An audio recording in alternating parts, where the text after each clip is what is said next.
நன்றியோடு நான் துதி பாடுவேன் எந்தன் இயேசுராஜனே. எனக்காய் நீ செய்திட்ட நன்மைக்காய் என்றும் நன்றி சொல்லுவேன் நான். சத்ய தேவனின் ஏகமைந்தனே விசுவாசிப்பேன் உம்மையே.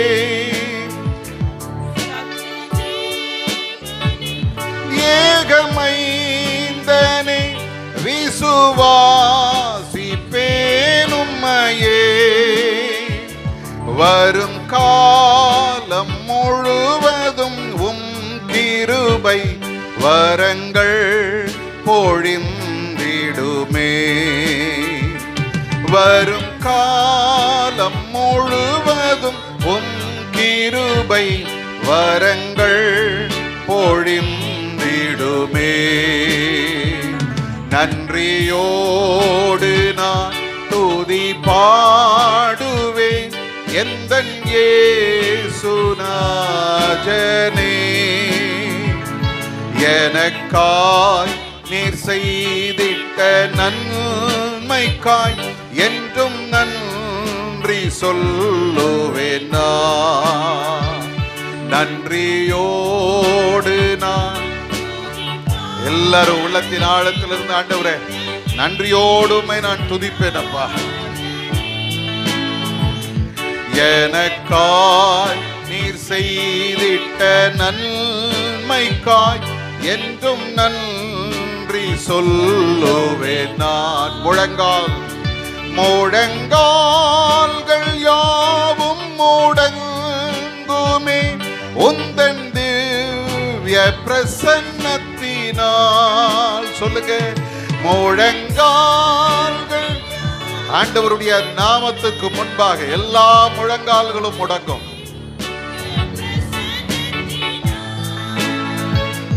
முற்றும் மூடிய என்னையும் காப்பவரே உமக்கென்றுமே துதியே.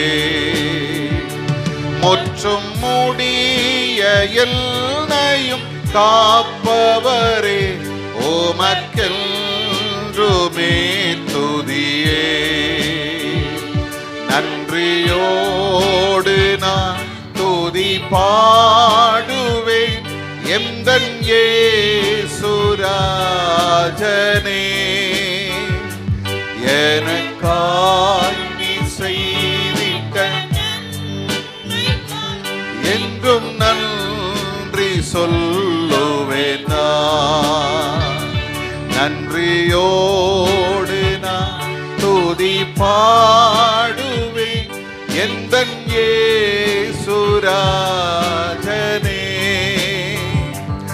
எனக்காய் நீர் செய்திட்ட நன்மைக்காய் என்றும் நன்றி சொல்லுவேன் நான். ஹல்லேலூயா. எல்லாரும் உள்ளத்தின் ஆழத்திலிருந்து சொல்லுங்க, என்னடங்கா நன்மைகள் யாவையும் எனக்கு அளித்திடும் நாதனே. ஹல்லேலூயா. கர்த்தர் இதுவரைக்கும் செய்த நன்மைகள் எண்ணி முடியாத நன்மைகள், ஏராளமான நன்மைகளை கர்த்தர் நம்முடைய வாழ்க்கையில செய்திருக்கிறார். அந்த தேவன் தொடர்ந்து நம்மை இன்னும் பெரிய காரியங்களை காணும்படி நடத்த போகிறார். ஹல்லேலூயா. இதிலும் பெரிதானவைகளை காண்பாய், இதிலும் பெரிதானவைகளை காண்பாய். இதுவரைக்கும் கண்டது அல்ல, இதுவரைக்கும் நாம் பார்த்த அற்புதங்கள் அல்ல, இதை விட பெரிய அற்புதங்களை கர்த்தர் நம்முடைய வாழ்க்கையில செய்ய போகிற எத்தனை பேர் விசுவாசிக்கிறீங்க? கரங்களை தட்டி கர்த்தரை மகிமைப்படுத்துவோமா? ஹல்லேலூயா. நாம் வேண்டிக் கொள்ள இருக்கோம் நினைக்கிறதற்கும் மிகவும் அதிகமாய் கிரியை செய்ய வல்லமை உள்ள கர்த்தர் நம்மோடு கூட இருக்கிறார். ஹல்லேலூயா. அவர் மகா பெரியவர், பெரிய காரியங்களை செய்கிறவர். எல்லாரும் சொல்லுங்க, தேவரீர் சகலத்தையும் செய்ய வல்லவர், நீர் செய்ய நினைத்தது ஒன்றும் தடைபடாதப்பா. ஹல்லேலூயா. இயேசுவே, நாங்கள் உம்மை நன்றியோடு துதிக்கிறோம். இந்த அருமையான நேரத்துக்காக ஸ்தோத்திரம். எங்களோடு கூட நீர் இருக்கிறீர், அதற்காக உமக்கு நன்றி அப்பா.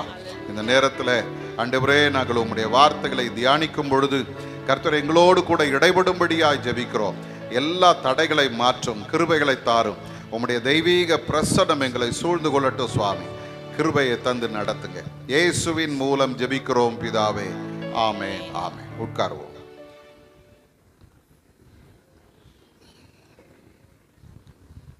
அல்லேலூயா, அல்லேலூயா.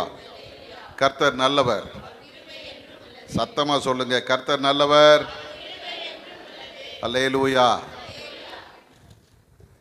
முதல்ல ஃபேன் ஓடும், உங்க சத்தம் கேட்காது. ஆனால் இப்போ ஃபேன் ஓடல, அதனால உங்க சத்தம் நல்லா கேட்கும். சரிதானா? யாரோ சொல்லுவாங்கன்னு அமைதியாக இருக்கக்கூடாது. அல்லேலூயா, அல்லேலூயா. எல்லாரும் கர்த்தருடைய நாமத்தை மகிமைப்படுத்துவோம். கர்த்தர் நல்லவர்.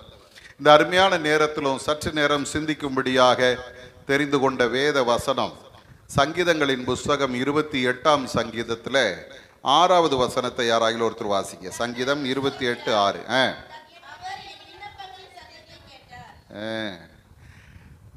கர்த்தருக்கு ஸ்தோத்திரம், அவர் என் விண்ணப்பங்களின் சத்தத்தை கேட்டார். அருமையானவர்களே, இந்த மாதத்தினுடைய வாக்குத்தத்தமாக நாம் இதை சிந்தித்தோம்.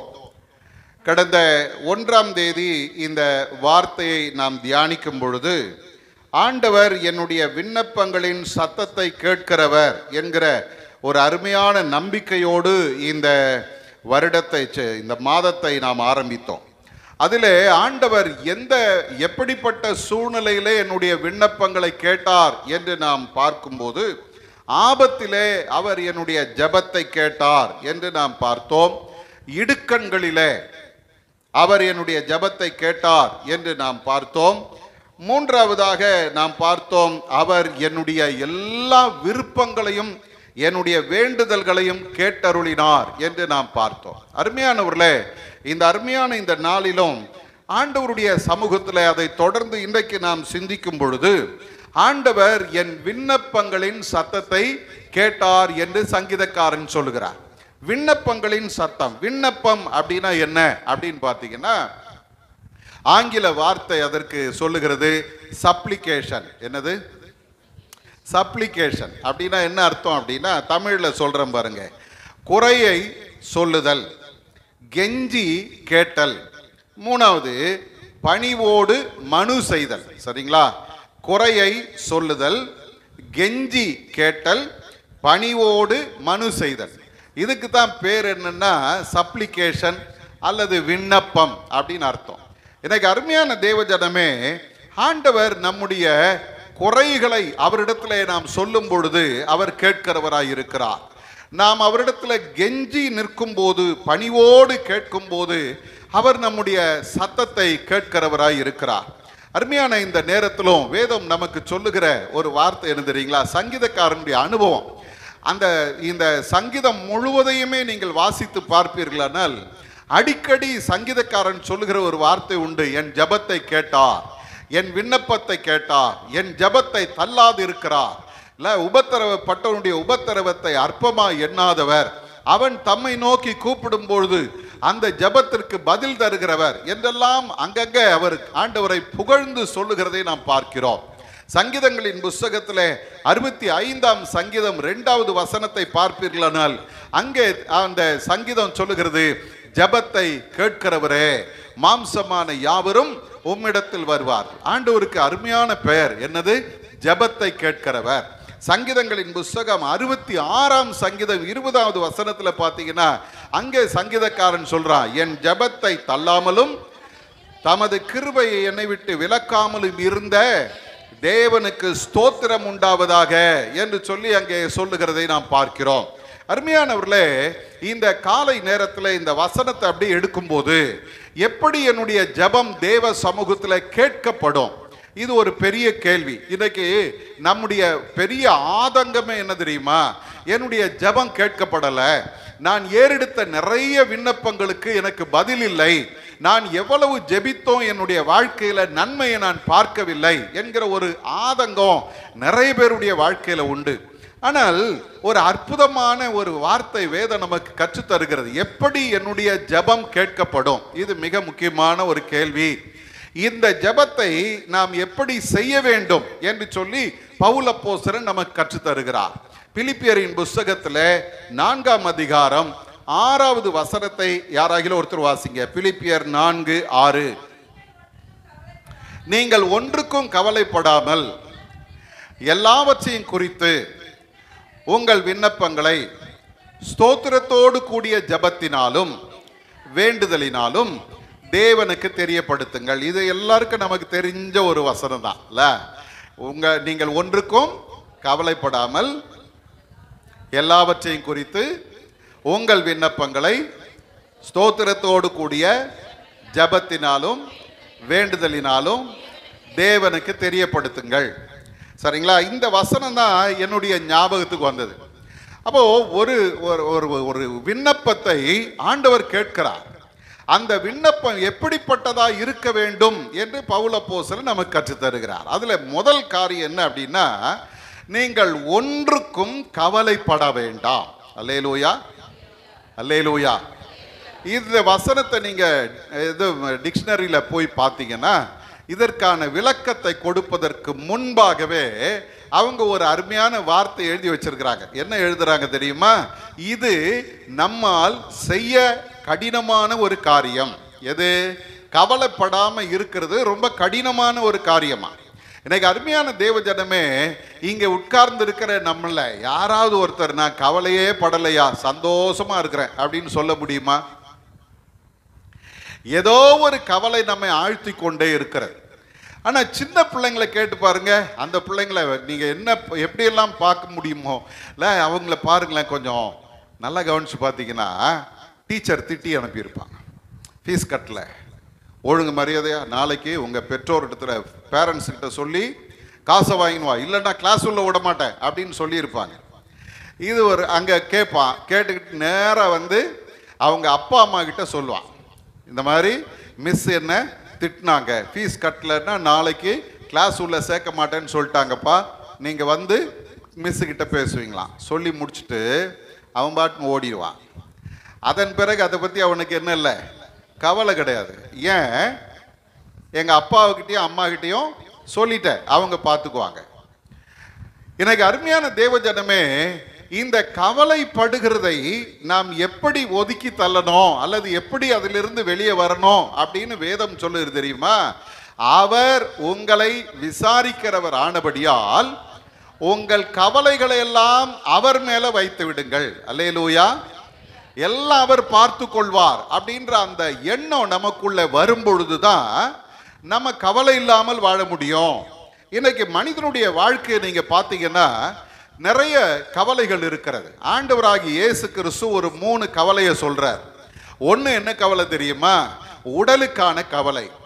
எதை உண்பேன், எதை குடிப்பேன் என்று. மத்தேயின் சுவிசேஷம் 6ஆம் அதிகாரம் 25வது வசனத்தில் நீங்கள் பார்ப்பீர்களானால், எண்ணத்தை உண்போம் எண்ணத்தை குடிப்போம் என்று உங்கள் சரீரத்துக்காகவும், எண்ணத்தை உடுப்போம் என்று ஃபர்ஸ்ட் ஜீவனுக்காகவும், இரண்டாவது எண்ணத்தை உடுப்போம் என்று உங்கள் சரீரத்துக்காக நீங்கள் கவலைப்படுகிறீர்கள். அல்லேலூயா.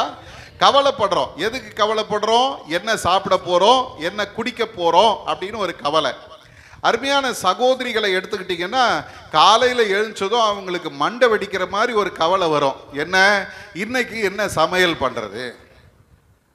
கிச்சனில் போய் அப்படி இப்போ அந்த காய்கறி கூடையை திறந்தா அதில் நிறைய ஒன்றுமே இல்லாமல் காலியாக இருக்கும். 2 வெங்காயம் இருக்கும், 2 தக்காளி இருக்கும், கொஞ்சம் வெண்டைக்காய் இருக்கும். இதை வச்சுட்டு இன்னைக்கு என்னத்தை பண்ண போகிறேன் அப்படின்னு உட்கார்ந்தாங்கன்னா அப்படியே கொஞ்சம் தலை கிறுகிறுன்னு சுத்தம். அப்புறம் ஏதோ ஒரு ஐடியா போட்டு எதையாவது ஒன்று பண்ணி பிள்ளைங்களுக்கு டிஃபன் கட்டி கொடுத்துருவாங்க. கொடுத்துட்டு என்ன சொல்லுவாங்க தெரியுமா? அப்பா ஒழிஞ்சுது இன்னைக்கு. சொல்கிறோம்ல, கவலை. எண்ணத்தை உண்போம். ஆமாம். அடுத்தது இன்னொரு கவலை வரும். பண்டிகை நாள் வருது, ஈஸ்டர் வருது, அதுக்கு பிள்ளைங்களுக்கு துணி எடுக்கணும். ஒரு புது துணி போட்டால் தான் கோயிலுக்கு போகிறதுக்கு ஏதோ ஒரு அர்த்தம் இருக்கும் இல்லை? நம்ம ஆளுங்களுக்கு புது துணி போட்டால் தான் பண்டிகையை கொண்டாட தோணும், இல்லைன்னா அன்னைக்கு அது வந்து பண்டிகையாகவே இருக்காது. அப்போது துணி, எண்ணத்தை உடுப்போம் என்று ஒரு கவலை இப்போவே ஒரு சிலருக்கு ஆரம்பிச்சிடும், எப்படி இந்த ஈஸ்டரை கொண்டாடுறது அப்படின்னு. 3வது ஒரு கவலையை குறித்து வேதம் சொல்லுகிறது. ஆண்டவர் சொல்றாரு 6ஆம் அதிகாரம் 34வது வசனத்தில் சொல்றாரு, நாளைய தினத்தை குறித்த கவலை. நாளைக்கு என்ன செய்ய போறோம்? என்னுடைய எதிர்காலம் என்ன, என்னுடைய எதிர்பார்ப்புகள் எல்லாம் நடக்குமா, நாளைய தினத்தை குறித்த கவலை. அது மட்டுமல்ல, 10ஆம் அதிகாரத்தில் 19வது வசனத்துக்கு வந்தீங்கன்னா, நான் இருக்கிற சூழ்நிலை குறித்து கவலை. எனக்கு எதிராக எழும்பி இருக்கிறாங்க, எனக்கு எதிராக பிரச்சனைகள் எழும்புகிறது, நான் என்ன பேச போறேன், என்ன சொல்ல போறேன், என்ன நடக்க போகிறது அப்படின்ற ஒரு கவலை. எனக்கு அருமையான தேவ ஜனமே, இந்த கவலைகளை எல்லாம் நீங்களும் நானும் சுமந்து கொண்டு ஒவ்வொரு நாளும் வாழ்ந்து கொண்டிருக்கிறோம். ஆகவே நம்முடைய வாழ்வில சமாதானத்தை நாம் இழந்து போகிறோம். கவலைக்கு எதிர்மறையான ஒரு வார்த்தை என்ன அப்படின்னா சமாதானம். கவலை வந்துச்சுன்னா சமாதானம் கெட்டு போகும், சமாதானம் வந்தா கவலை கெட்டு போகும். சரிதானே? ஆமா. இன்னைக்கு இந்த சமாதானம் உடனே எனக்கு ஒரு ஞாபகம் வருது. ஒருத்தர் என்கிட்ட வந்து பேசிட்டு இருந்தார். அவர் பேர் சமாதானம். அவர் சொன்னாரு, நான் இல்லைன்னா இந்த சர்ச்சை நடக்காதியான்னு. நான் நினைச்சேன் இவர் வேற ஏதோ சொல்றாரு அப்படின்னு பார்த்தா, அவர் சொல்றாரு, என் பேர் சமாதானம், நான் இருந்தாதான் சர்ச்சை நடக்கும். ஆனா இங்க உண்மை என்னன்னா, சமாதானம் இருந்தாதான் வாழ்க்கையே நடக்கும். அல்லேலூயா.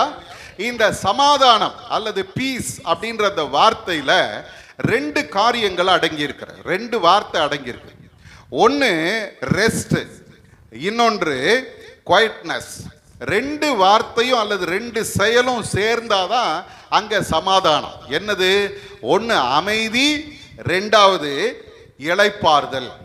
இது 2ம் சேர்ந்து வந்தாதான் என்ன வருது? சமாதானம் வருது. சரிங்களா? இன்னைக்கு இங்க உட்கார்ந்து இருக்கிறோம், இந்த இடத்துல நீங்களும் நானும் சமாதானமா உட்கார்ந்து இருக்கிறோம். ஒரு அல்லேலூயா சொல்லுங்களேன். வந்து ஒரு கேள்வி ஒன்று கேட்குறேன். வந்தீங்க, சேர்ல உட்கார்ந்தீங்க, எத்தனை பேர் இந்த சேர் என்ன தாங்குமான்னு ஆட்டி பார்த்தீங்க? ஆட்டி பார்த்தீங்களா? கால் நல்லா இருக்குதா, உட்கார்ந்ததும் உடச்சிக்கிட்டு விழுந்தா என்ன ஆகுறது அப்படின்னு எதுவும் பார்த்தீங்களா? பார்க்கல. வந்து உட்கார்ந்தீங்க, சமாதானமாக அப்படி சாஞ்சு உட்கார்ந்துக்கிட்டீங்க, ஒன்றும் அதை பற்றி யோசிக்கவே இல்லை. கரெக்ட் தானா? சமாதானம் என்பது என்ன தெரியுமா? இது உடஞ்சிருமா, இது சரிஞ்சிருமா, இது கால் பிரிஞ்சிருமா, ஏதாவது ஒன்று ஆயிடுமா அப்படின்னு பயம் இல்லாமல் உட்கார்ந்து இருக்கிறோம் பாருங்க, அதுக்கு பேர் தான் சமாதானம். இப்படி நடந்துருமோன்னு யோசிங்கன்னா அந்த இடத்துல நீங்கள் சமாதானமாக உட்கார முடியாது. உண்மைதானா? சில வீடுகளுக்கு போனால் எனக்கு பயமாக இருக்கு, ஏன்னா நம்ம வெயிட் அந்த மாதிரி. சில சேரில் உட்காந்தா இந்த கால் அப்படி விரிஞ்சிரும். ஆகவே எப்பவுமே நான் என்ன பண்ணுவேன், அந்த சேர்ல உட்காந்துக்கிட்டு ஒரு சின்ன நெருடல் எனக்குள்ள இருக்கும். அந்த கால் வழுக்கிட்டு போதா, இது மொசைக் தர, இது டைல்ஸ் வழவழன்னு இருக்குதே, ஒருவேளை இது கால் வழுக்கி கீழே விழுந்தோன்னா என்ன ஆகுறது? ஏன்னா ஏற்கனவே ஒரு முறை விழுந்திருக்கிறேன், கீழே விழுந்தேன்னா என்ன ஆகுறது? அப்போ எப்படி உட்கார்ந்துருப்போம் தெரியுமா? பாதி உட்கார்ந்துருப்பேன், பாதி நிற்கிற மாதிரி இருக்கும், அப்படி உட்கார்ந்து அட்ஜஸ்ட் பண்ணிட்டு இருக்கிறது. இதுதான் இன்னைக்கு நிறைய பேருடைய வாழ்க்கையில நடந்து கொண்டிருக்கிறது. நம்முடைய வாழ்க்கையில ஒரு கவலை, அந்த கவலை என்ன பண்ணுகிறது தெரியுமா? அமைதியா இருக்க விடல, இளைப்பாறுதலா இருக்க விடல, அது என்ன ஒரு மாதிரி பரபரப்புக்குள்ள வைத்து இருக்கிறது. இந்த கவலை தான் எல்லா வகையான நோய்களுக்கும் எல்லா பிரச்சனைகளுக்கும் முதல் முழு காரணமாக இருக்கிறது. இந்த காலை நேரத்தில் ஆண்டவர் உங்களை என்ன பார்த்து சொல்றாரு, நீங்கள் ஒன்றுக்கும், பக்கத்தில் கையை பிடிச்சி சொல்லுங்களேன், எதுக்கு கவலைப்படாத. கொஞ்சம் சிரிச்சுக்கிட்டே தான் சொல்லுங்களேன். நீங்கள் சொல்கிறத பார்த்தா அவங்களுக்கே பயம் வந்துடும் போல. நீங்கள் எதுக்கும் எதுக்கும் எதுக்கும் பணம் இல்லையா, கவலைப்படாதீங்க. பொருள் இல்லையா, கவலைப்படாதீங்க. ஏன் தெரியுமா? உங்களை கர்த்தர் எந்த நிலையில் வைத்திருக்கிறாரோ அந்த நிலையில் உங்களை நடத்துவதற்கு அவர் உண்மையுள்ள தேவனாயிருக்கிறார். அல்லேலூயா, அல்லேலூயா. வேதம் சொல்லுது பாருங்க, அப்போஸ்தலனாகிய பவுல் கொரிந்து சபைக்கு எழுதும்போது 1 கொரிந்தியரின் புத்தகம் 7ஆம் அதிகாரம் 21வது வசனத்துல அவர் அந்த சபை மக்களுக்கு ஒரு ஆலோசனை சொல்றார். வாசிங்க. அடிமையாய் நீ அழைக்கப்பட்டிருந்தால் கவலைப்படாதே, சுயாதீனனாக கூடுமானால் அதை நலம் என்று அனுசரித்துக்கொள். நீ சுயாதீனா இருக்கணும் இருக்கக்கூடாதுன்னு பவுல் சொல்லல. ஆனா அவர் என்ன சொல்ல வர்றார் தெரியுமா? ஒருவேளை நீ அடிமையா இருக்கிறாயானால் அதுல என்ன பண்ணிக்கொள், கவலைப்படாம இரு. இன்னைக்கு நிறைய நேரங்கள்ல நாம் வாழ்கிற இந்த காலகட்டத்தில் ஒரு கவலை இருக்குதுங்க. ஒரு நல்ல வேலை கிடைக்கும், வேலை கிடைச்சதும் அடுத்தது யோசிப்பா, இதை விட ஒரு நல்ல வேலை கிடைச்சா நல்லா இருக்கும், இதை விட ஒரு நல்ல பிசினஸ் ஆரம்பிச்சா நல்லா இருக்கும். இருக்கிறத விட்டுட்டு பறக்கிறதுக்கு ஆசைப்படுற கூட்டம் நிறைய இன்னைக்கு எழும்பி இருக்கிறது. இன்னைக்கு அருமையான தேவஜனமே, ஆண்டவருடைய வேதம் சொல்லுது, நீ அடிமையா இருக்க அழைக்கப்பட்டால் எப்படி இரு, கவலைப்படாத. அந்த நிலையில நீ ஆண்டவருக்கு நன்றி உள்ள ஒரு வாழ்க்கை வாழ்வாயானால் உன்னை ஆண்டவர் உயர்த்த வல்லமை உள்ள தேவனாய் இருக்கிறார். அல்லேலூயா. வேதத்தை பாருங்க, ஆதியாகமம் 39ஆம் அதிகாரத்திலிருந்து நீங்க பாத்தீங்கன்னா யோசேப்பினுடைய வாழ்க்கை. அவன் அடிமையாய் விற்கப்பட்டான். அவனுக்கு ஒரு தரிசனம் இருந்துச்சு. ஆண்டவர் தந்த ஒரு பெரிய தரிசனம், உன்னுடைய சகோதரர்கள் உனக்கு முன்பாக தாழ விழுந்து பணிந்து கொள்வார்கள் அப்படின்னு ஒரு தரிசனம் இருந்துச்சு. யோசேப்பு நினைச்சான், என் சகோதரர்கள் எனக்கு முன்னால விழுந்து பணிவாங்க, எங்க அப்பா அம்மா எனக்கு முன்னால விழுந்து பணிவாங்க எல்லாம் நினைச்சான். நினைச்சது தான் நடக்கல. இப்போ ஒரு 13 வருஷம் வாழ்க்கையில என்ன நடந்தது தெரியுங்களா? அடிமையாய் வாழுகிறான், சிறைச்சாலையில இருக்கிறான். ஆனா வேதம் சொல்லுது, எந்த இடத்துல யோசேப்பு கர்த்தரை குறை சொல்லவே இல்லை. ஒரு அல்லேலூயா சொல்லுங்க. ஏன் ஆண்டவரே தரிசனம் கொடுத்தீங்களே, அந்த தரிசனம் என்னாச்சு? ஏன் என்னை உயர்த்தல? ஏன் எனக்கு உதவி செய்யல? இந்த மாதிரி இங்க வந்து சிறைச்சாலையில உட்கார்ந்து இருக்கிறனே, இதுக்காகவா நீர் என்னை தெரிந்தெடுத்தீர்? எங்கேயுமே அவன் கேட்கல. அவன் அந்த இடத்திலும் மனரம்யமாய் உட்கார்ந்து இருந்ததுனால ஒரு நாள் வந்தது, கர்த்தர் அவனை பார்வோனுக்கு அடுத்த இடத்துல கொண்டு போய் நிறுத்தினார். ஒரு அல்லேலூயா சொல்லி இருக்கணும். கர்த்தர் என்னை வைத்திருக்கிற சூழ்நிலையில, கர்த்தர் என்னை வைத்திருக்கிற நிலையில, கர்த்தர் என்னை வைத்திருக்கிற இடத்துல சமாதானமாய் இருக்க கற்றுக்கொண்டால் அவர் எல்லாவற்றையும் நன்மையாய் மாற்றுவார். அல்லேலூயா, அல்லேலூயா. சரி, இப்ப பாருங்க, முதல்ல சொல்லுது, கவலைப்படாதிருங்கள், ஒன்றுக்கும் கவலைப்படாமல் எல்லாவற்றையும். அடுத்த வார்த்தை என்னது? எல்லாவற்றையும். எல்லாவற்றையும் என்னது? எது எதெல்லாம் என்னை கவலைப்படுத்துகிறதோ, எதையெல்லாம் குறித்து நான் கவலைப்பட்டு கொண்டிருக்கிறேனோ அது எல்லாவற்றையும் யாருக்கு சொல்லணும்? எங்க அம்மாவுக்கு சொல்லணும். எனக்கு இருக்கிற பிரச்சனை யாருக்கிட்ட சொல்லணும்? எங்க சொந்தக்காரங்க கிட்ட எல்லாம் சொல்லணும். தெரிஞ்சோ தெரியாமல நம்ம ஆளுங்க பண்ற பெரிய தப்பு என்ன தெரியுமா? பிரச்சனையை சொந்தக்காரங்க கிட்ட சொல்றது தான். எடுத்து முதலாவது பரவாயில்ல, போய் தகவல் சொல்லணும், இல்லை லெட்ரு எழுதி போடணும், அது ஒரு வாரம் பொறுத்து போய் சேரும், அதுக்குள்ளே இவங்க சமாதானமாக ஆயிடுவாங்க.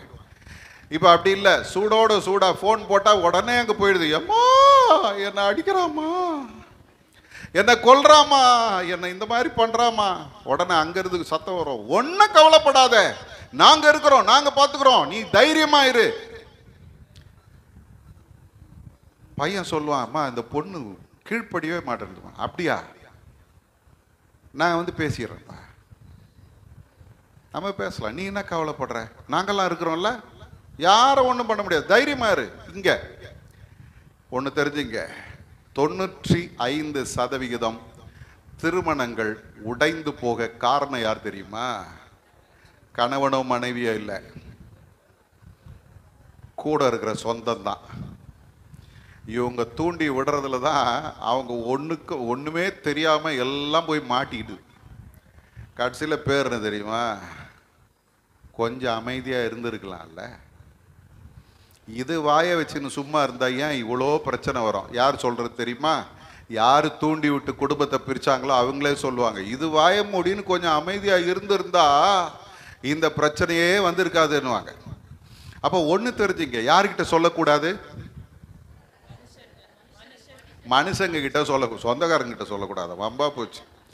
அப்புறம் என்கிட்ட சண்டைக்கு வருவாங்க, என் குடும்பத்தில் இவ்வளோ பிரச்சனை நடந்தது சொல்லக்கூடாதுன்னு சொன்னியாமே. யார்கிட்ட சொல்லாதீங்க. ஏன் தெரியுமா? கேட்கும்போது சந்தோஷமா கேட்பான். நமக்கு ஒரு பிரச்சனைன்னா பக்கத்து வீட்டுக்காரனுக்கு தான் ரொம்ப சந்தோஷம், சரிதானா?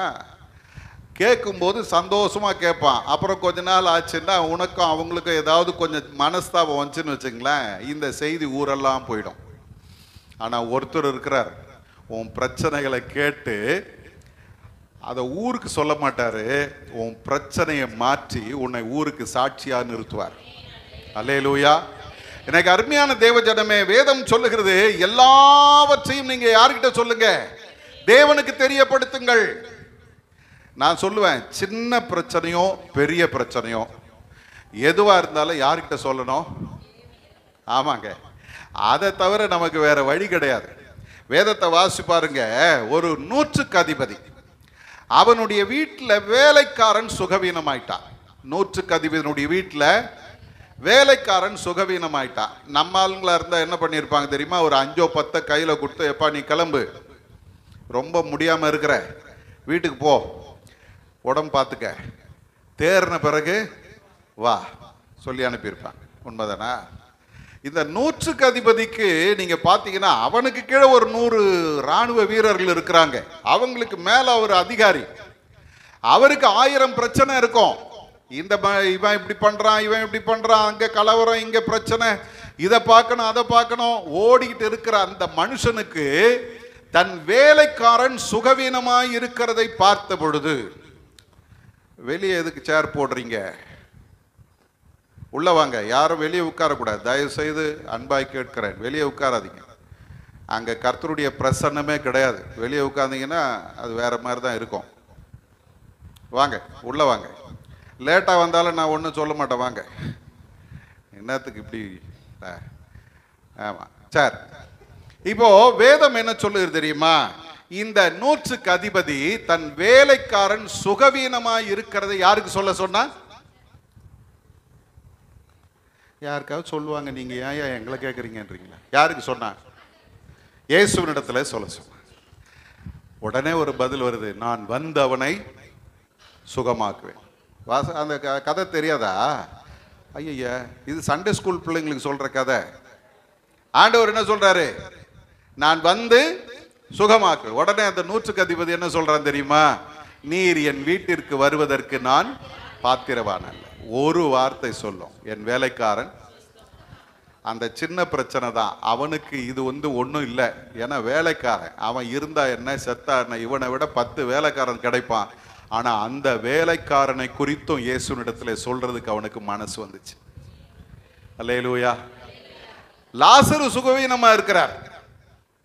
உடனே தகவல் போது இயேசுவுக்கு. ஒரு நாள் பிரயாணம் போய் அங்க போய் சொல்றாங்க, நீ அதிகமாய் நேசிக்கிற லாசரு சுகவீனமாய் இருக்கிறான் சொல்றாங்களா?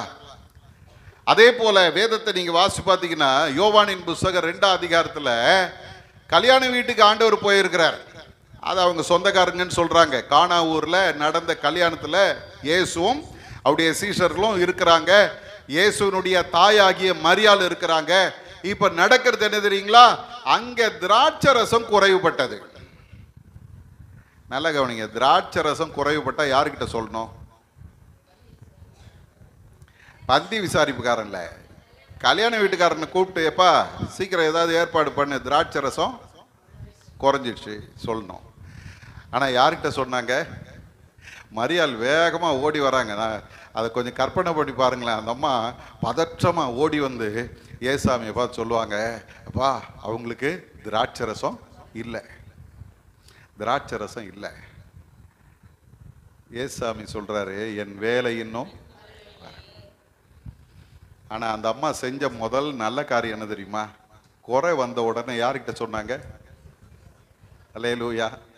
ஊருக்கே தெரிகிற மாதிரி, ஐயோ யாராவது ஏதாவது பண்ணுங்களேன், இங்க என்ன இல்லை, திராட்சை ரசம் குறைஞ்சி போச்சு அப்படின்னு அந்த அம்மா ஊருக்கு தெரிகிற மாதிரிலாம் சொல்லலை. காதை வச்ச மாதிரி நேராக வந்து ஏசாமி கிட்ட சொன்னாங்க, தண்ணீர் திராட்சை ரசமானது, அது எப்படி வந்தது என்று பந்தி விசாரிப்புக்காரனுக்கே தெரியாது. அல்லேலூயா. இன்னைக்கு உன் வாழ்க்கையில ஒரு அற்புதம் நடக்க போகிறது. எத்தனை பேர் நம்புறீங்க? காதும் வச்ச மாதிரி பெரிய அற்புதங்களை நீங்களும் நான் அனுபவிக்க போகிறோம். அதற்கு முதல் வேலை என்ன தெரியுமா? கவலையை தூக்கி போட்டுருங்க முதல்ல. ரெண்டாவது, எதெல்லாம் எனக்கு கவலையை கொடுக்கிறதோ அது எல்லாவற்றையும் நான் என்ன செய்யணும்? ஆண்டவரிடத்துல சொல்லணும். எப்படி சொல்லணும் அப்படின்றது அடுத்தது சொல்லுகிறது. உங்கள் விண்ணப்பங்களை ஸ்தோத்திரத்தோடு கூடிய ஜபத்தினாலும் வேண்டுதலினாலும் தேவனுக்கு தெரியப்படுத்துங்கள். அல்லேலூயா. இங்கே ஆண்டவருடைய வேதம் சொல்லுகிறது, ஜபத்தோடும் ஸ்தோத்திரத்தோடும் நம்முடைய வேண்டுதலை கர்த்தருக்கு சொல்லணும். இந்த ரெண்டு வார்த்தையும் ஜபமும் ஸ்தோத்திரமும் என்னது அப்படின்னு பார்த்தீங்கன்னா, நிறைய நேரங்களில் ஜபம்ன உடனே நமக்கு என்ன ஞாபகம் வரும்? இன்னைக்கு நம்மாளுங்க தடிக்கு விழுந்தா ஜப குறிப்பு எழுதுவாங்க. ஊழியக்காரங்களும் பத்திரிகை ஆகட்டும், டிவி ஆகட்டும், எதுவாக இருந்தாலும் உங்கள் ஜப குறிப்புகளை எங்களுக்கு அனுப்புங்கள் அப்படின்னு போட்டுறான்ல. ஜபம்னா அடுத்த வார்த்தை என்ன வருது? குறிப்பு. அதுலேயும் நம்மாளுங்க வரும்போது எப்படி வருவாங்க தெரியுமா? பெரிய லிஸ்டோட வருவாங்க. பெரிய லிஸ்ட்டு. ஆண்டவரே இது தேவை, ஆண்டவரே இது தேவை, ஆண்டவரே இது தேவை, ஆண்டவரே. மளிகை லிஸ்ட் போடுற மாதிரியே போட்டுன்னு வருவான். ஜபம் என்பது அது அல்ல. ஜபம்ன்றது என்ன தெரியுமா? ஆங்கில வார்த்தை சொல்லு, வர்ஷிப். என்ன செய்யணுமா? கர்த்தர் செய்த நன்மைக்காக கடவுளுக்கு நன்றி சொல்லணும். கர்த்தர் செய்ய போகிற நன்மைக்காக கடவுளுக்கு நன்றி சொல்லணும். ஜபம் என்னது? ஜபம் என்பது என்ன? செய்த நன்மைக்காக கர்த்தருக்கு நன்றி சொல்வது, செய்ய போகிற நன்மைக்காக கர்த்தருக்கு நன்றி சொல்வது. ஸ்தோத்திரத்தோடு கூடிய ஜபம் அப்படின்னா என்ன அர்த்தம்? ஆண்டவரே, நீர் எனக்கு செய்த எல்லா நன்மைக்காக உமக்கு ஸ்தோத்திரம். அல்லேலூயா. இன்னைக்கு அநேக நேரங்களில் நம்முடைய ஜபம் கேட்கப்படாமல் போனதுக்கு காரணம் என்ன தெரியுமா? ஸ்தோத்தரிக்கிறத குறைச்சிட்டோம், ஜப குறிப்பை பெருசாகிட்டோம். அல்லேலூயா. ஸ்தோத்திரம் பண்ணுங்க அப்படின்னா நம்ம ஆளுங்களுக்கு பாதி பேருக்கு வாய் திறக்க மாட்டேங்குது. ஒன்று தெரிஞ்சுங்க, கர்த்தரை எப்பொழுதெல்லாம் நாம் ஸ்தோத்தரித்து துதித்து மகிமைப்படுத்துகிறோமோ அப்பெல்லாம் கர்த்தர் அற்புதம் செய்வார். அல்லேலூயா. கர்த்தரை துதிக்க தெரிஞ்சவங்களுக்கு அற்புதம் தானாக நடக்கும். நீ பெரிய விண்ணப்பம்லாம் பண்ண வேண்டிய அவசியமே கிடையாது. வேதத்தில் அருமையான ஒரு சம்பவத்தை நான் உங்களுக்கு சொல்ல போகிறேன். அப்போஸ்தலர் நடவடிக்கைகள் 16ஆம் அதிகாரத்துக்கு வந்தீங்கன்னா, அங்கே நான் வாசித்த வேத பகுதி, பவுலும் சீலாவும் அவங்க எப்போதும் போல ஜெபம் பண்ணி கொண்டிருக்கிறார். அப்போ இவங்க அந்த ஜெபம் பண்றதுக்காக போகும்போது அங்க ஒரு பெண்ணுக்கு பேய் பிடிச்சிருக்கு. அந்த அம்மா என்ன பண்ண தெரியுமா? குறி சொல்லும். குறி சொல்லுகிறதுனால அவளுடைய எஜமானனுக்கு நிறைய வருமானம். இப்போ ஒரு நாள் இந்த அம்மா இந்த பவுலும் சீலாவும் போகும்போது இவர்களை குறித்து அங்க பேசுறா. இவர்கள் தேவனுடைய மனிதர்கள், இவர்கள் ஆண்டவருடைய நற்செய்தி நமக்கு சொல்லுவாங்க அப்படின்னு இந்த அம்மா சொன்ன உடனே பவுல் திரும்பி நின்று அந்த அந்த பெண்ணிடத்துல இருக்கிற அந்த பிசாசை அதட்டினாரு. வேதம் சொல்லுது ஓடிச்சு. இப்ப இந்த அம்மா குறி சொல்ல முடியல. இந்த எஜமானன் பார்க்கிறான், தன்னுடைய வருமானம் கெட்டு போனது என்று அவன் அறிந்து என்ன செய்தானா, இவங்களை கொண்டு போய் குற்றஞ்சாட்டி, இவங்க நூதனமான உபதேசம் பண்றாங்க, நம்ம அதை ஏற்றுக்கொள்ள முடியாது அப்படின்னு சொல்லி அவங்கள அங்க கொண்டு போய் கொடுத்து அநேக அடி அடித்தார்கள் அப்படின்னு பைபிள் சொல்லுது. அநேக அடி அடித்தார். அடித்து அவனை சிறைச்சாலை தலைவனிடத்துல கொடுத்து இவனை பத்திரமா காத்து வை அப்படின்னு கொடுத்துட்டாங்க. இவர் என்ன பண்றாரு? உட்காவல் அறையில கொண்டு போய் அவர்களை தொழுமரத்தில் கட்டி வைத்தான். நம்ம தமிழ் பைபிள் கொண்டு போய் அப்படின்னு பைபிள் சொல்லுது. ஆனா ஆங்கில வேதம் சொல்லுது he thrust them, உள்ள பிடிச்சி தள்ளினானா. ஏன் அப்படின்னா அந்த உட்காவல் அறை குறித்து இப்படி சொல்றாங்க, அந்த சிறைச்சாலை சுற்றிலும் நிறைய அறைகள் இருக்கும். அதுக்கு நடுவில் இந்த உட்காவல் அறை, அது ரொம்ப பாதுகாப்பான இடம். அதுல வெளியே இருந்து வெளிச்சமும் வராது, காற்றும் வராது. வெறும் 4க்கு 4 அந்த சதுரத்துல ஒரு ரூம். அதுல 2 பேரை அடைக்கிறாங்க. நல்ல கவனிங்க, 10க்கு 10 ரூம்ல 2 பேர் படுத்தாலே பெரிய விஷயம். 4க்கு 4 அறையில 2 பேரை உள்ள திணிச்சு அவங்க காலில் என்ன பண்றாங்களா, கட்டையை வச்சு கட்டிட்டாங்க. அங்க இங்க அசைய முடியாது. உடம்பெல்லாம் அடிபட்டு காயம், காற்று கிடையாது. அந்த உள்ள காற்று வசதி இல்லாததுனால அந்த ரூம் பயங்கரமான நாற்றம் அடிக்குமா, உள்ள உட்கார முடியாது. அப்பேற்பட்ட ஒரு கொடூரமான ஒரு இடத்துல அடைக்கப்பட்டு கிடக்கிறாங்க. இந்த வசனத்தை நேற்று அப்படி யோசிக்கும் போது நான் இப்படி யோசிச்சு பார்த்தேன். நம்மளை கொண்டு போய் அங்க அடைச்சா நான் என்ன கேட்டிருப்பேன் தெரியுமா? ஏன் ஆண்டவரே, நான் என்ன தப்பு பண்ணேன்? ஒரு பெண்ணுக்கு பேய் பிடிச்சிருந்துச்சு, அதை அதட்டி துரத்துனேன். இது ஒரு பெரிய தப்பா? இப்படி கொண்டு வந்து அடைச்சி வச்சிருக்கிறாங்களே. நான் என்ன ஊர் வம்ப விலைக்கா வாங்கினேன்? யாரையாவது திட்டினா அடிச்சனா? ஒன்றுமே கிடையாது. உம்முடைய ஊழியத்தை செஞ்ச என்ன இப்படி கொண்டு வந்து வச்சிருக்கிறாங்களே. அப்போ நான் ஊழியம் பண்ணி என்ன பிரயோஜனம்? ஏன் நான் ஜெபம் பண்ணணும்? ஏன் நான் பைபிள் படிக்கணும்? ஏன் நான் உங்களை தேடணும்? ஏன் கோயிலுக்கு வரணும்? 9 மணி ஆராதனைன்னா நான் ஏன் 9 மணிக்கு போனோம்? 11 மணிக்கு போனா என்ன? ஏன் நான் உண்மை தேடணும் அப்படின்னு நீங்கள் கேட்க மாட்டீங்க, நான் கேட்டிருப்பேன். ஏன்னா நீங்களாம் ரொம்ப நல்லவங்க. இந்த பவுலும் சீலாவும் அந்த நெருக்கடியில் உட்கார்ந்துக்கிட்டு அவங்க கடவுளுக்கு விரோதமாக முறுமுறுக்கல. அவங்களை குறித்து வேதம் சொல்லுகிறது, அவர்கள் அந்த நடு ராத்திரியில உடம்பெல்லாம் அடிபட்டு பீந்து போய் ரத்தம் வடிந்து கொண்டு இருக்கிறது. வேர்வை மேலே படும்போது எப்படி இருந்திருக்கு கொஞ்சம் யோசிச்சு பாருங்க. எரிச்சலோட வலியோட உட்கார்ந்து இருக்கும் போதும் அவர்கள் கர்த்தரிடத்துல ஜெபித்து கர்த்தரை துதித்து பாடிக்கொண்டிருந்தார்கள். ஒரு அல்லேலூயா சொல்லுங்க. ஜெபித்தார்கள், கர்த்தரை துதித்து பாடினார்கள். எந்த சூழ்நிலையில? தப்பே பண்ணாம அடிபட்டு கொண்டு போய் தொழுமரத்துல கட்டி அவங்கள உட்காவலறையில வைத்திருக்கும் போது அவன் கர்த்தரை ஆராதித்தான். அல்லேலூயா. பவுலை பற்றி பேசணும்னா நிறைய பேசலாம். அந்த மனுஷன் தான் சொல்றாரு, நீங்கள் ஒன்றுக்கும் கவலைப்படாமல். அல்லேலூயா. கர்த்தருக்குள்ள எப்போதும் சந்தோஷமாயிருங்கள், சந்தோஷமாயிருங்கள் என்று மறுபடியும் உங்களுக்கு சொல்லுகிறேன். அந்த வார்த்தையை சொல்றதுக்கு தகுதி உள்ள ஒரே ஆள் பவுல் மட்டும்தான். ஏன் தெரியுமா? சிறைச்சாலையில உட்காவல் அறையில உட்கார்ந்துக்கிட்டு பாட்டு பாடினார், கர்த்தரை துதித்தான், மகிமைப்படுத்தினார். காலை நேரத்தில் ஆண்டவருடைய சமூகத்தில் வந்திருக்கிற தேவ ஜனமே, ஆண்டவர் உங்களை என்னையும் எதிர்பார்க்கிற ஒரு காரியம் உண்டு. என்ன தெரியுமா? அவரை துதித்து, அவரை ஆராதித்து, அவரை ஸ்தோத்தரித்து என்னுடைய எல்லா காரியங்களையும் நான் அவரிடத்துல சொல்லும் போது வேதம் சொல்லுகிறது, கர்த்தர் என்னுடைய ஜெபத்தை கேட்பார். அல்லேலூயா. கர்த்தர் என் ஜெபத்தை கேட்பார். அவர் என்ன செய்தார், என்ன செய்கிறார், என்ன செய்ய போகிறார்? பவுலை கேட்டீங்கன்னா அருமையான ஒரு வார்த்தை சொல்வார். 2 கொரிந்தியரின் புத்தகம் 1 அதிகாரம் 10வது வசனத்தை வாசிங்க. 2 கொரிந்தியர் 1:10. அப்படிப்பட்ட மரணத்தினின்று அவர் எங்களை தப்புவித்தார், இப்போதும் தப்புவிக்கிறார்.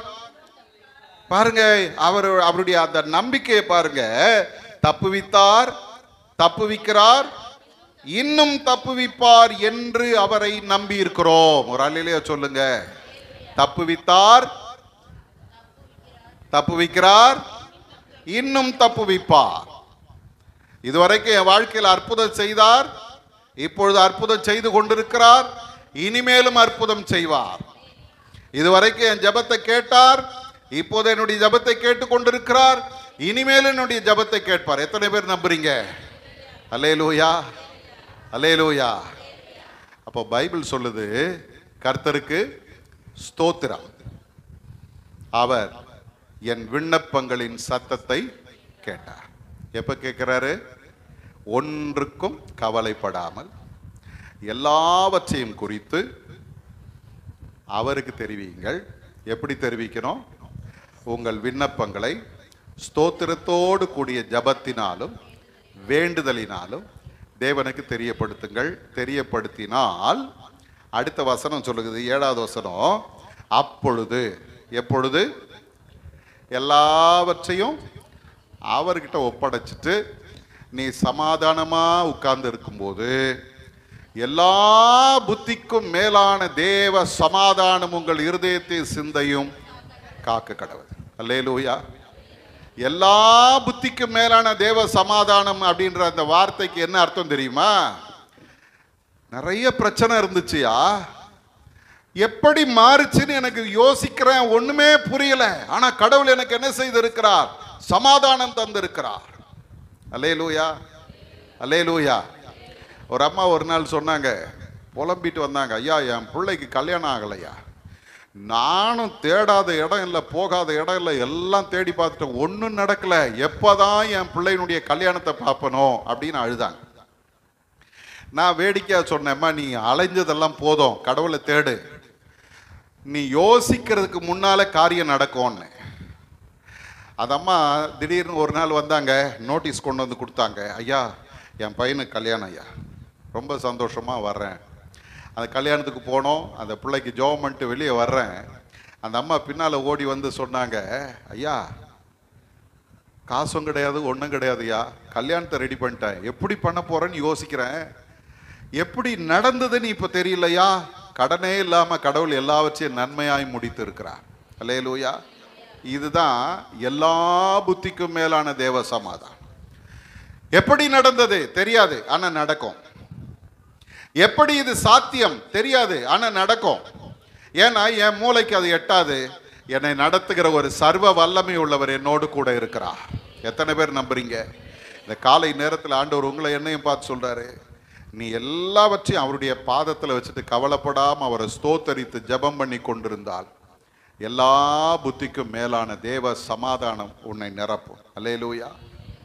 எனக்கு ஆண்டவர் உங்களை என்னையும் பார்த்து சொல்றாரு, நீங்களும் நானும் கூட சங்கீதக்காரனை போல சந்தோஷமா சொல்ல போறோம், கர்த்தருக்கு ஸ்தோத்திரம், அவர் என் விண்ணப்பங்களின் சத்தத்தை கேட்டார். கண்களை மூடுவோமா? ஆண்டவருடைய சமூகத்தில் நம்ம ஒப்பு கொடுப்போமா? நிறைய நேரங்களில் கவலைப்பட்டே நாம் கலங்கி கொண்டிருக்கிறோம். உடைக்காக கவலை, உணவுக்காக கவலை, சூழ்நிலைகளை குறித்த கவலை, எதிர்காலத்தை குறித்த கவலை, நமக்கு இருக்கிற இந்த நாளின் இந்த நிலையை குறித்த கவலை, இதெல்லாம் நம்மை பயமுறுத்தி கொண்டிருக்கிறது. ஆனால் ஆண்டவருடைய வேதம் சொல்லுகிறது, நீங்கள் ஒன்றுக்கும் கவலைப்படாதீர்கள். எப்படி அதிலிருந்து மீண்டு வருவது? கவலைகளை எல்லாம் அவர் மேல வைத்து விடுங்கள். எல்லாவற்றையும் பார்த்து கொள்ளுகிற ஒரு ஆண்டவர், கர்த்தர் எனக்காக யாவையும் செய்து முடிப்பார் என்று சொல்லுகிற ஒரு அனுபவம் உங்களுக்கு எனக்கும் வரணும். இன்னைக்கு நிறைய நேரங்களில் நான் என்ன செய்வேன் நீங்க சொல்லிக்கிட்டு இருக்கிறீங்க. இன்னையிலிருந்து சொல்லுங்க, எனக்காக கர்த்தர் எல்லாம் செய்வார், எனக்காக கர்த்தர் பெரிய காரியங்களை செய்வார், எனக்காக ஆண்டவர் அற்புதம் செய்வார். இதுவரைக்கும் தப்புவித்தார், இனிமேலும் தப்புவிப்பார், இப்பொழுதும் தப்புவிக்கிறார், இனிமேலும் தப்புவிப்பார் என்று நாங்கள் நம்பி இருக்கிறோம். பவுலை போல சொல்லுங்க, இதுவரைக்கும் கர்த்தர் உன் வாழ்க்கையில செய்த அற்புதங்களை கொஞ்சம் யோசிச்சு பாருங்க. ஆண்டவருக்கு நன்றி சொல்லுங்க. ஆண்டவரே, இந்த நன்மைகளை என் வாழ்க்கையில நீ தந்தீரே, உமக்கு நன்றின்னு சொல்லுங்க. அதே ஆண்டவர் இப்பொழுதும் என்னுடைய வாழ்வில நன்மை செய்து கொண்டிருக்கிறீர், உமக்கு நன்றின்னு சொல்லுங்க. இதே ஆண்டவர் இன்னும் பெரிய காரியங்களை என் வாழ்க்கையில செய்ய போகிறீர், உமக்கு நன்றின்னு சொல்லுங்க. கர்த்தரை துதிக்க கற்றுக்கொண்டவர்கள் தான் வெற்றி பெற முடியும். கவலைப்பட்டு கலங்குகிறதுனால ஒன்றும் செய்ய முடியாது. மார்த்தாளை போல பற்பல வேலைகளை நினைத்து நீ கவலைப்பட்டு கொண்டிருக்கிறாய். ஆண்டவர் சொல்றாரு, தேவையானது ஒன்றே. மரியாள் தன்னை விட்டு எடுபடாத நல்ல பங்கை பெற்றுக்கொண்டார். இந்த காலை நேரத்தில் ஆண்டவருடைய சமூகத்தில் சொல்லுங்க, கண்டதையும் நினைச்சு கவலைப்பட மாட்டேன் சுவாமி, கண் கண்ட தெய்வமாய் நீர் என்னோடு கூட இருக்கிறீர், உம்மிடத்துல எல்லாவற்றையும் ஒப்பு கொடுக்கிறேன். சின்னதோ பெரியதோ எந்த சூழ்நிலையா இருந்தாலும் எல்லாவற்றையும் முதல்ல கர்த்தரிடத்துல சொல்லுங்க. அவர் எல்லாம் பார்த்து கொள்ளுகிற தேவன். நீங்கள் ஒன்றுக்கும் கவலைப்படாதீங்க. இன்னைக்கு ஆண்டவருடைய சமூகத்தில் ஒப்பு கொடுப்போமா? துதிப்பேன், கர்த்தரை ஆராதிப்பேன், என்னுடைய வேண்டுதலை அவரிடத்துல வைப்பேன், அவர் எனக்கு அற்புதம் செய்வார். பரிசுத்த பிதாவே, இந்த வார்த்தைக்காக ஸ்தோத்திரப்பா. நீர் எங்களுடைய ஜெபத்தை கேட்டிருக்கிறீர், அதற்காக உமக்கு நன்றி சொல்லுகிறோம். வந்த ஒவ்வொருவரையும் கர்த்தர் நீர் ஆசீர்வதியும். உம்முடைய மக்களுடைய எல்லா சூழ்நிலையை நீர் பொறுப்பெடுத்துக்கொள்ளும். நாங்கள் முகத்தை பார்க்கிறோம், நீர் உள்ளத்தின் ஆழங்களை அறிந்திருக்கிற தேவன். நீர் உம்முடைய மக்களுடைய எல்லா ஏக்கங்களையும் பெருமூச்சுகளையும் அறிந்திருக்கிற தேவன். இந்த நேரத்தில் ஒவ்வொருவரையும் உம்முடைய காயப்பட்ட கரத்தினால தொடுங்கப்பா. உம்முடைய மார்போடு அணைத்து கொள்ளுங்க ஆண்டவரே. உம்முடைய சமாதானத்தினால நிரப்புங்கப்பா. எல்லா புத்திக்கும் மேலான தேவ சமாதானம் உடைய மக்களை இந்த நேரத்தில் சூழ்ந்து கொள்ளும்படியாய் ஜெபிக்கிறோம். உடைய எல்லா கவலைகளை மாற்றுங்க, பயங்களை மாற்றுங்க. சத்துரு வெட்கப்பட்டு போகட்டும் ஆண்டவரே. தேவன் செய்ய போகிற பெரிய காரியங்களுக்காக நாங்கள் உம்மை நன்றியோடு துதிக்கிறோம் ஆண்டவர். இன்னும் எங்களுடைய வாழ்க்கையில கிரியை செய்கிறவராகவே இருக்கிறீரப்பா. உம்மை ஸ்தோத்தரிக்கிறோம் சுவாமி. வந்த எல்லாருடைய வாழ்விலும் ஒரு நன்மையை கர்த்தர் தருவீராக, அற்புதங்களை செய்வீராக, சமாதானத்தை காண உதவி செய்யும். இயேசுவின் மூலம் ஜெபிக்கிறோம் எங்கள் நல்ல பிதாவே. ஆமென், ஆமென்.